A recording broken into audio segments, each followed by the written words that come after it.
Welcome back to another episode of the Casey Campbell Podcast. Casey Campbell with you, of course. Pleased to be joined by someone I've wanted to get on this podcast for a very long time, and finally we were able to do it. It is none other than Joshua Burch from Joshua Burch Motorsports and my former colleague on Grid Network. How's it going? Going very well. Thank you very much for having me. Yeah, it's taking ages to get this organized. And we were supposed to do it, what, 2 hours ago? Then IndyCar qualifying snuck up. So yeah, and then I had to record something and all that. But yeah, it's hey, let's talk about IndyCar qualifying. Wow. Yeah. I mean, wow. In a dry qualifying to have such a mix-up grid is insane. Lundgaard on pole position for the race as well on Saturday. Fantastic. And he was, what, 3,000s quicker than Rosenquist. And then I'm just looking at my data screen right now. The top four separated by less than a tenth of a second. That's insane. So Lundgaard, Rosenquist, Palou, top three. Harvey, O'Ward, and Kirkwood. Realistically, from that, you would have expected Rosenquist and O'Ward to be in the fast six. Lundgaard came out of nowhere. Harvey was at one point on pole position, and Carl Kirkwood suddenly finally delivered in the Andretti this year and jumped up to P6. And you've got the likes of Ericsson out of position. You've got Newgarden out of position. McLaughlin's out of position. It's just a crazy qualifying. And it's going to predictably rain tomorrow as well for the race, like last year. So everything's up in the air. I'm so looking forward to it. Yeah, it's been absolute craziness. To kind of start, I mean, Indy Next, another thing. It's like, Juncos is on the pole. Matteo Nannini picked up his first pole of the year. And then you had the craziness in USF 2000. Yeah. Simon Sykes and Matt Clark were going at it. And by the way, congrats to Sam Corey on the win there. And then the USF Pro race got interrupted by rain. And then I think it's Ascoti that got his, I think so, yeah, it was Ascoti that picked up his first win.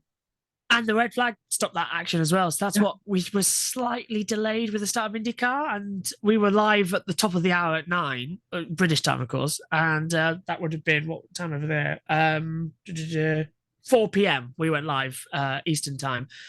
And I was getting information on my ears just saying, well, we've got a delay here, just fill. And when that happens in your ears, you think, what on earth am I going to talk about for about a 10-minute delay? Because there's nothing to talk about. Considering now everybody heard practice for the first time, so it was a bit of a mess. And that's one of the panics you hear is when you hear in your ears "Phil," because then you just got to talk about nonsense, which isn't too hard. But when you're got many people talking in your ears and you're not planning what you're going to say, you start going like that, and then you mumble a little bit. So it's really difficult to get it right, as you know. Yeah, it's gonna be interesting tomorrow. I know you're gonna cover it on your channel, but yeah, and then of course we got MotoGP this weekend as well, and I think is this the first race that I believe Marquez is back too. Yeah, Marquez back after 3 races. He had a broken first. I know there's 2 of them. There's 2, yeah. Broken first metacarpal bone after the crash in Portugal with Martin and Oliveira. But Mark came back, had a new chassis, Kalex bike, which is very not Honda to do, and put him on a Kalex because they finally started listening to Mark. And in first practice, about 15 minutes in, he crashed on his normal bike with a high side and a little bit of tumble. Bike wasn't too badly damaged. Then they put him on the Kalex bike for practice 2. And what does he go and do with the last minute of the session? He goes and has the biggest shunt of the season for him. Literally drops it mid-corner, bike tumbles, every bit of it destroyed, and he goes like that, thinking, what have I done? So he's destroyed his Kalex bike ahead of tomorrow. He's into qualifying 2 automatically because he finished 7th, but he's got a lot of work to do. And people are saying, well, Marc Marquez is back. He's crashing and he's overriding the bike again. So I think we're going to be seeing a lot of drama from him this weekend. Yeah. And it's just been a very crazy day. Yeah, it's been across all motorsports. I mean, that's what happens in these sprint races like that MotoGP has. There's like 42 of them. I don't watch MotoGP. I've watched it. Sometimes it's like, I mean, when you watch it, it's like, oh my, these bikers are just something else. It's or the riders, I should say. I have about 9 pages there of rider stats across Moto3, Moto2, Moto E as well. And I've got to remember all of that, all their names, all their numbers to call out. And then I can cheat by having their stats of things like wins, first win, last win, championships and all that lot, so I can cheat a little bit, but I've got to know the numbers to recognize them. Yeah. The amount of series I cover, Casey, as I know you do as well, the information we have in our heads is unbelievable. Yes. I can't remember the names of people I know in real life. So I don't know people, I can't recognize them.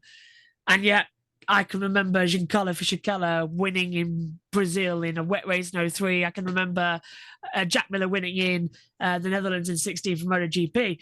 It's a random stats. It's just like you have work brain and then you've got a tiny little slither for your family life. And it's all consuming. So you've either got to throw yourself into it or you drown, basically. So you've really got to be pushing hard. Yeah. How do you think MotoGP's in France, Le Mans, yeah. Yep. How do you think that's going to go? Because obviously, obviously a big few months for that racetrack. Yeah, we've got it all kicks off. We've had the 24 hours of Le Mans for the motorcycles. That was last month, and then this month now we've got the French Grand Prix from MotoGP. Of the Bugatti circuit. So there's a little bit of rain in the air for tomorrow. It rained at the end of Friday. That interrupted the Moto E qualifying. And there's cloud around for Sunday. So it's going to be, we're thinking a flag to flag, which basically means you start on one bike with dry tyres. And if it rains, to save having to stop the race, change over and restart, then they can come in, swap bikes to a wet setup and go again. So we're thinking it's flag to flag. A few of them practice that as well. Because we've got a sprint race that nobody really likes, but it's actually quite fun and it's sort of winning me over. Then the main Grand Prix on Sunday. And then 3 weeks time or something like that? No, a month today. I'll be up for, people think just 24 hours. No, I'm up for 42 and a half hours across Saturday and Sunday covering the Le Mans 24 hour because it's really weird times for us Brits. It starts 3 p.m. British Summer Time, ends on the Sunday, 3 p.m. But I'm up from 8 to cover the warm-up at 9:30, and then you've got time to fill with all the graphics and sort of taking a very slow start to the day. And then you are on it for 24 hours in the commentary box with one pair of headphones on.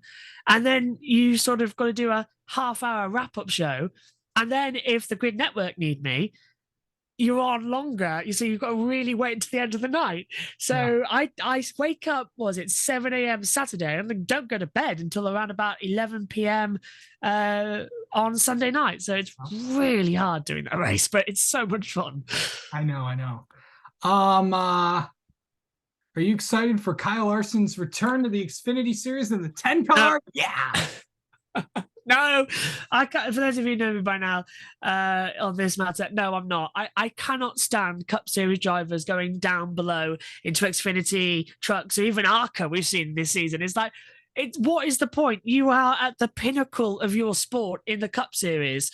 You are contending with such a busy schedule there as well. Over 30 races you've got to do in the Cup Series. You want to go and add more to your schedule on the same weekend by going in as well and doing ARCA, Xfinity and all that? No, it is absolutely insanity to me. I would ban it. If I was the head of NASCAR, I would ban it as well. If you have a permanent seat in another series, you are not allowed to leave that series and go down because then it could happen. Could you imagine Lewis Hamilton saying, oh, well, I'm sick of Mercedes, which he pretty much is this year. I'm going to go race F2 to make it a bit more exciting. No, because first of all, he wouldn't be allowed because he's a former champion. They're not allowed back. So Max Verstappen, then he's a better example because he's never been in F2 and he wasn't a champion there. So he could actually go and race. That's the thing. Lewis Hamilton's not allowed because he's a previous champion of that series. Yeah. He's not allowed, but Max Verstappen could easily go and race for a weekend and nobody would bat an eyelid. It's the stupidest thing. Just do not allow your drivers to risk yourself. Could you imagine this? I know Eddie Jordan as well would be saying this as well. He used to run Jordan F1 team as well.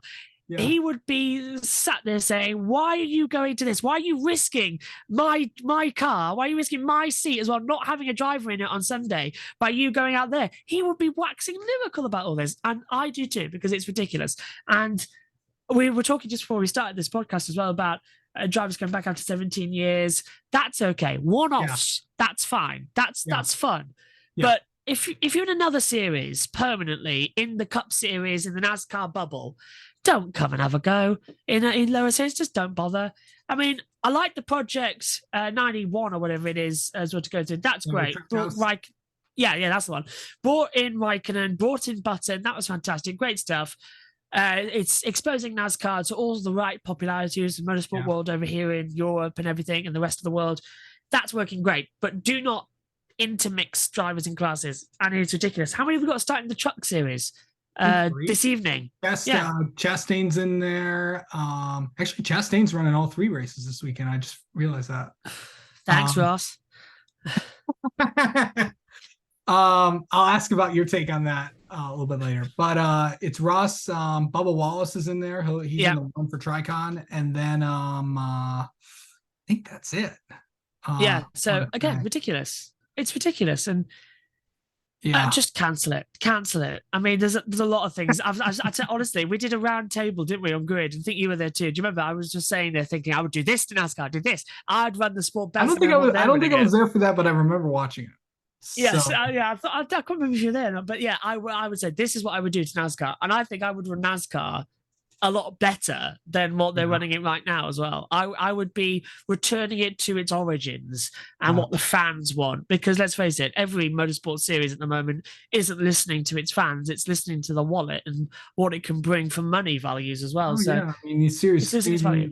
These series do need to stay afloat too, but at the same time, well, it looks like, speaking of that, it looks like a lot of the revenue split stuff was already settled. Now they're just arguing over the charter agreement, which I think they'll get resolved. If they can get the revenue thing resolved, they can get this resolved too. No, we're not. I mean, I'll admit I was by the way, Ty Dillon is back in the Xfinity series this week. Oh, of course he is. He's running. Just add it to the list. Yeah, he's running, I think 5. I know he's running 5 races for RCR. So, in the 3 car actually. So, yeah. So actually, Xfinity qualifying is going on as we speak right now. But yeah, going back to Ross Chastain, what did you think about all that fight stuff last week? Well, I'll go back further actually, because I was commentating on the Monday race last week at Dover. Yeah, I was commentating on that one. I was leading the coverage on USRN because Matthew had work because the race got delayed. So I said, I'll cover it to help them do the 75 races this year. And I really enjoyed it. But one thing that was sort of sticks in the mind is Ross Chastain taking out Paul and ruining Kyle Larson's race in that 3rd caution. Mm-hmm. What a stupid maneuver from Ross Chastain, honestly. He's turning into a Bubba Wallace style driver, returning, I should say, into a Bubba Wallace style driver of 1 week is brilliant, 1 week he's crashing into you. And I think the fight was like the last straw. I don't know why NASCAR haven't taken bigger action on this, and it was the final straw, because how long could he get away with it? Fox are even taking the mickey out of him now with the "thanks Ross" adverts that we saw as well. How long can you get away with it? It's pushing the boat now as to what is acceptable, and it's great for us to talk about on shows, on podcasts as well. It's great for Fox. It's great for Twitter and all that lot to have some juice, because everyone loves fighting in NASCAR. It's one of our sort of staples as well. As the commentators go, let's see if they're going to have a fight. From a purely sporting aspect, it is poor sportsmanship. And it's the ego that needs to be taken out, because he started it and then went, no, I didn't start it. It wasn't me. Pretty sure it was. Yeah. Qualifying for Xfinity is going on while this podcast is going on. By the way, Corey Heim won the truck race, won the pole for tonight's truck race at Darlington. Actually, currently Ross Chastain is on the pole right now as we speak. Obviously, there's still a lot of cars that still have to qualify, so I'll keep you updated as we go on. And obviously, this is recorded and not live and all that. But how do you think F1's going so far? I think Formula One had a golden year in 2021. They had the best season ever. I said that on air, and I'll say it now. That year was a son overtaking the father in many respects. It was one 7-time world champion battling a new guy coming in for a world championship. It was like 2005 and 2006 with Schumacher and Alonso. More so 06 with that battle as well, because Schumacher was nowhere with that Ferrari in 05. Right. But 2021 was one of the best seasons I've ever seen in Formula One. Apart from Monaco, we did not have a dull race. Everything delivered week after week. It was the battle of Verstappen versus Hamilton. And then we had the midfield drama as well, with Ferrari getting involved. McLaren were up on a high as well, with Lando Norris getting podiums. It was like the world was coming out of lockdown. The world was coming out of COVID. We needed a good season. And boy, did we get it. It was the last year of the regulations as well. That was the template. So everyone's got in their minds now, that is what Formula One needs to be. The last race of the season as well got over 1 billion viewers worldwide. That is insane. Worldwide audience of over 1 billion viewers for the last race in Abu Dhabi. Then that controversy happened. For better or for worse, it put F1 more on the map than before, because due to Bernie Ecclestone's anti-media policies, he didn't understand social media. F1 was years behind the likes of MotoGP, even IndyCar as well, in terms of online mediaship. Liberty came in and they needed a big event to get it there. Drive to Survive got fans in, but that 2021 put F1 on the modern 21st century map. Then we had the new regulation changes for 2022. Everybody was thinking, this isn't Formula One, but this is the first year of the regulations. We're going to see some changes. And we had some great races last year. I think Silverstone really helped sell people with the regulations. This year, however, Red Bull haven't been hit by the cost cap yet. Their 70% less aero time won't affect them until the mid-season, and it'll mainly affect next year with their development car for 2024. So they've thrown all their eggs in the basket to develop a great car that can be utterly dominant and seconds ahead. That car's got every single upgrade on it for the rest. I've near hit my mic there. That upgrade has got everything on it for the rest of the year. That's why the Red Bull's so fast now, because it's got everything on it. And that's why we're seeing these dominating races between Max and Perez. So it may be boring for F1 fans to get that. And I get it too. I was telling you, just before we started this, I was standing in the commentary box on Sunday for the Miami race, and there were some great battles, but there wasn't a lot to talk about. So you have to really emphasize what is happening on the circuit and really put your mouth to it and say, this is great. Look at this. This is fantastic stuff. But it was boring. It was a dull race. And F1's in a very bad place at the moment because of Red Bull's domination. It was in the same, before anyone jumps on me, when Mercedes were dominating in 2014 with the new regulations. It was the same with Brawn in 2009. It was the same with Ferrari in those domination years as well. The domination is boring and it is dangerous because it takes a long time to close back up. Right. The regulations haven't worked. They need to close the field up again. But trust me, grit your teeth and bear it this year. We'll have a few good races because the tracks are great, but 2024 is going to be brilliant. Red Bull hit by the cost cap more next year. Won't be able to develop the car. Ferrari are going to get their act together as well with the first proper year under the rain. I'm going to change this down. The first proper year under the rain as well of Fred Vasseur. So he'll get his team exactly how he likes it. Lawrence Meekis won't be there. Lawrence Meekis won't be there either. The Ferrari strategist. So he'll be going. There'll be new strategists coming in. Ferrari will be back up there. And Mercedes, hopefully back in Imola next week, they're going to have this new upgrade to the car and they'll be getting the rest of the season testing. They'll win a couple, but next year they'll be right back up there. So just grit your teeth for 2023, because 2024, we're going to have about 5 teams in the mix for a race win. We're going to have Alpine up there. We're going to have Mercedes. We're going to have Ferrari. We're going to have Red Bull, and Aston Martin are going to be there as well. So that's half the field in contention for the top spot. I'm just looking forward to that. Yeah, what's going on with McLaren? McLaren, there's no leadership at McLaren because they're spread thin. They have entered into every series under the sun. We've got Extreme, let's count them. We've got Formula One, we've got Extreme E, we've got IndyCar, we've got Formula E, and we've also, if I'm not mistaken, got them coming. No, they scrapped their plans to World Endurance, didn't they? So that's 4 series, 4 World Championship events that they are split thin on as well. A tiny little base in Woking as well, which used to be the biggest and best base, and it's still visually very good, but it's not what it once was. It was built in 2002. We've moved on from those times. So McLaren have got all the sponsors on the world. They've got every driver signed to them under the sun. I mean, during the off season, we had Rosenquist, Palou, everyone signing with them, and we didn't know where they were going to be in Formula One. But they've brought in Lando Norris and Oscar Piastri. They didn't do much testing again, and they had a really bad race in Bahrain and Saudi Arabia. They looked great in Australia, double points finished there. Got lucky, yes, with the red flags, but they were in good positions and good racing.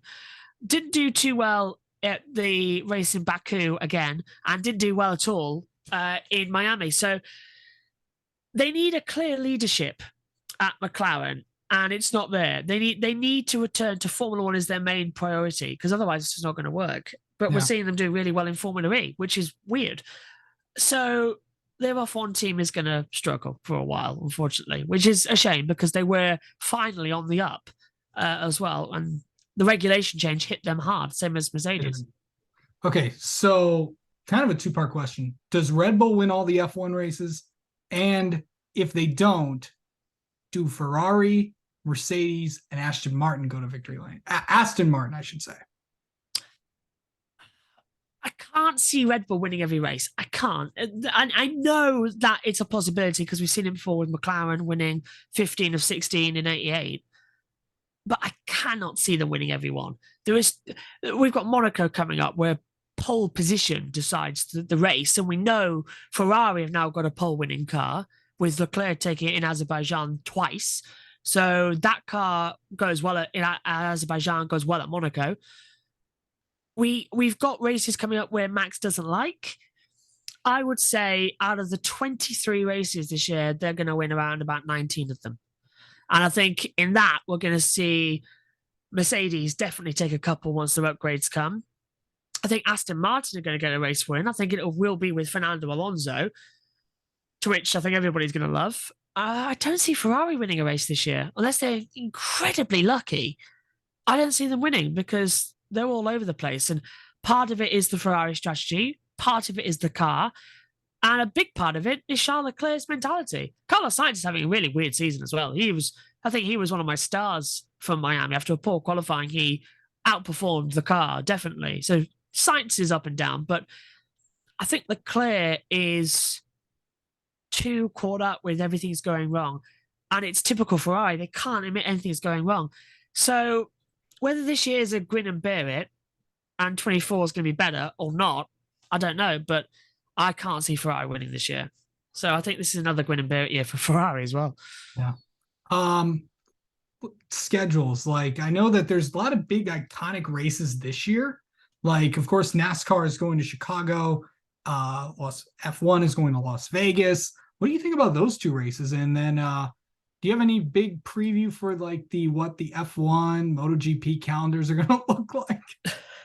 Well, that's the first part of the question. I think NASCAR at Chicago is going to be fantastic. I think that is brilliant to bring it to the streets as well. Again, is going to be fantastic. We haven't had that in a long time now. So I can't. Are you sure? I swear I watched something with a NASCAR. This would be the first ever street course for NASCAR. Well, okay, brilliant. Then bring it in. Oh yeah, I'm thinking of IndyCar now. At where are we? Not Sao Paulo. It's a racetrack I can remember in my head, but I can't remember the name of it. So yeah, I think that's gonna be brilliant to bring NASCAR to the streets. I think it's needed it for a long time. Yeah. And I'm going to really look. I've already asked, can I be on the call for that one, please, begging, because that's going to be brilliant. Formula One in Las Vegas. I swing this way, that way with that, because at one point I'm thinking it's not going to be great because it's going to be like Miami. The atmosphere is going to be exactly like Miami. It's full of celebrities, full of the pomp and circumstance. It's all people love that. It's all. People love it, yeah, but I'm stood in the commentary box just saying, can we go now? Can we go now? I'm more of 5 lights go. I don't want to do the ceremony stuff. So it's fun, but the feeling's always off. I feel very connected to Formula One, even though I commentate from the UK and I don't get to go to the races as well. I feel incredibly connected when I'm stood in the commentary box and I'm able to, with the screens I've got, I'm able to look into the pit lane via one of the screens. I'm able to look on the screen and feel connected to what I'm seeing. With the race in Miami, I felt disconnected a lot with the grid procedure and everything. I felt like I wasn't part of it, and that took me off of it. And if you get out of the zone, if you're not there, and you try and put yourself as you're there, it's tricky. So I'm worried about that. And it's going to be at 6 a.m. here in the UK as well. It's a Saturday race for Las Vegas, but it's 6 a.m. Sunday here in the UK. So that's another late night for me, and it could be a championship decider, which means there's a lot more work that goes on for it. So and then there's part of me that looks at the track and goes, "This could be really good. This could be really fun." And there's part of me that's like gets excited for it. So I'm both looking forward to it, but also don't have my expectations high, if you get what I mean. I think that's the best way to go into it. Yeah. So what do you think F1's gonna like the schedule might look like in 24? Because I think I saw they were talking about China coming back. I don't think China will ever come back. That's the thing. I don't know why. COVID really affected China, obviously, is where it all began. Yeah. But I do not see them, especially with everything going on as well. Let's not forget, there's also the reason it was off the calendar this year wasn't because of COVID. It was because of the politics, because of China's stance with Russia on the war with Ukraine. Yeah. It wasn't made official that, but everyone knows it was because, well, we can't go to China because they're saying this about Putin, they're saying that, and we can't be seen to link. Right. That's why we cancelled the Russian Grand Prix. So until the Ukraine war is over, I do not see us going back to China or Russia. Or Russia. No, we'll never go back to Russia. Russia's exiled completely. Yeah, I don't think we'd ever go back there. No, which is a shame because the last race there was actually really good at the Sochi Autodrome. I thought that was a race where it came alive with the rain. But yeah, we'll never go back there. But I don't think we'll ever go back to China either, which is a shame because I really liked the Shanghai circuit. Yeah. I'm hearing rumors of Malaysia. Malaysia was rumored to be coming back to replace China this year, and they really want to come back now. Because of the popularity of the sport. They dropped it in 2017 because MotoGP was more popular for tickets, but now Formula One's more popular than MotoGP. So with COVID as well, they want Formula One back. They're thinking about doing it as a night race, which is perfect. Gets them out of the afternoon monsoon spot as well, which always caused the red flags. I'll be up for a night race at Malaysia. It's one of my favorite tracks. I'm hearing the French Grand Prix this week might be returning as well. There's talks that it could go there.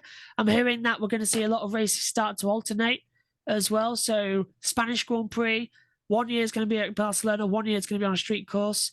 I'm hearing that the French Grand Prix and the Belgian Grand Prix are going to alternate, which I think is poor because I like Belgium. The Dutch Grand Prix somehow still has a place on the calendar, even though the past couple of races has been worse than having a tooth extraction without any anesthetic. But I think we're going to stay at around about 23, 22 races around there. They want to go 24, but the teams are objecting already. I mean, it's too much, and we're now approaching our first triple header. As for MotoGP, and forget the 24 schedule, they can't even get the 23 schedule right. Kazakhstan got cancelled because the track isn't ready. And also, the tickets for the Indian Grand Prix haven't gone on sale yet. And that race is in 6 months. And the track has just started to be modernized now. So I think that race is going to get cancelled. So, yeah, and then with the sprint race as well, riders are already complaining. So I think we're going to see the riders and drivers across both series complain that it's too much. And we'll start to see the calendar go down to around about 20 races for F1, with them starting to alternate with some of the less popular races as well. Yeah, it just seems like, we were going toward like 25 races for F1, and we're at 42 for MotoGP if you have the sprint races. Yeah. So we might be Kazakhstan's out. You talk about this, that, and it's nuts. So yeah. Okay, so what are we expecting this coming week? Because we got IndyCar this weekend, MotoGP, NASCAR, IMSA as well. IMSA too, yeah. Yeah, Laguna Seca. So, and then you got Mazda MX-5 Cup, and then lots of stuff. What's the biggest thing you're looking out for this weekend? Let's just go back to IMSA and the Laguna Seca circuit. We got shown images last night that they've put tarmac at the exit of two of the corners, exit the corkscrew at the bottom and top before the corkscrew. Right. They've removed the gravel. What a load of rubbish. That has neutered the track completely of you put a wheel offline, you're in the gravel. So I'm angry with that, actually. I'm really angry because tarmac doesn't help. The gravel helps. Tarmac doesn't. So I'm a bit annoyed about that. And I think IMSA is going to be really fun at Laguna Seca. Love Laguna Seca. It's one of my favorite tracks to commentate on. And I got that love because not even the race you're thinking. MotoGP 2013. No, 2013. Commentated on that race as well. The United States Grand Prix at Laguna Seca. Loved it. Absolutely loved it. The whole weekend as well. Loved the feeling of it. And I fell in love with the track. And then it went away after that year. And I was really, really disappointed. So it was like a one-hit wonder for me. But I love that track.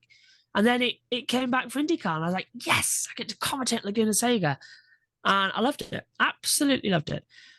So I'm going to watch some of that as well at IMSA. IndyCar, I think we're going to have the rain tomorrow. That's going to be fun. I think we're going to. I've gone with Pato O'Ward as pick a winner. I think I've got a good feeling about O'Ward. I don't think Longard's going to hold it. And for MotoGP Sprint, I picked Jack Miller, who topped the session today because of the demon starts that KTM is having. I think he'll win the sprint, and I haven't made my mind up about the Grand Prix yet, despite we've seen. No, we haven't seen qualifying's tomorrow. Qualifying's tomorrow. Yeah. So I keep forgetting we haven't done qualifying for MotoGP yet. Yeah. Well, and then of course NASCAR too at Darlington. Yeah, on the call for that one. Looking forward to Darlington. Again, one of my favourites, mainly because of Darrell Waltrip. That's why I love Darlington a lot as well. Surprisingly, but that's why I love it. Yeah.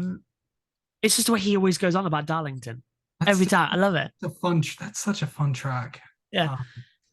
To go around. We got Cup, Xfinity, and trucks. All are going to be there tonight. All will be there this weekend, I should say. But yeah, it should be a fun weekend of racing as the month of May gets closer as we go to North Wilkesboro for NASCAR, and then of course the qualifying session in Indy. I think F1's off. F1 is off next week. Imola. And then Imola. That's right. Yeah. Busy week coming up. I'm doing all of IndyCar practice live, so 6 hours a day. Then I've got to throw in the F1, F2, and I think F3. So I'm just gonna be like the Monday after. No, not even that, because there's the one after that. So I think Tuesday, after the qualifying for Indy 500, I think I'll just take that day, rest the voice, and sleep, and then get ready for Wednesday, Thursday, Friday, Saturday, and everything. Because we've got Monaco F1, then we've got the Indy 500, and then after that we've got the Spanish Grand Prix for F1 the week later. So there's a lot going on. We're into the busy period now of the year that I don't like, because at one time there is, I think we've got one weekend coming, which we do every year, where out of the 15 series I commentate on, we have 11 on the same weekend. And I'm zigzagging everywhere across 5 different boxes, talking on loads of different series and having a mental breakdown. So yeah, I'm looking forward to that. I love it. It's fun. I wouldn't do it if I didn't love it. And it's not just a job, it's a passion, it's a lifestyle. You sacrifice a lot for it as well. Yep, that's what we all do.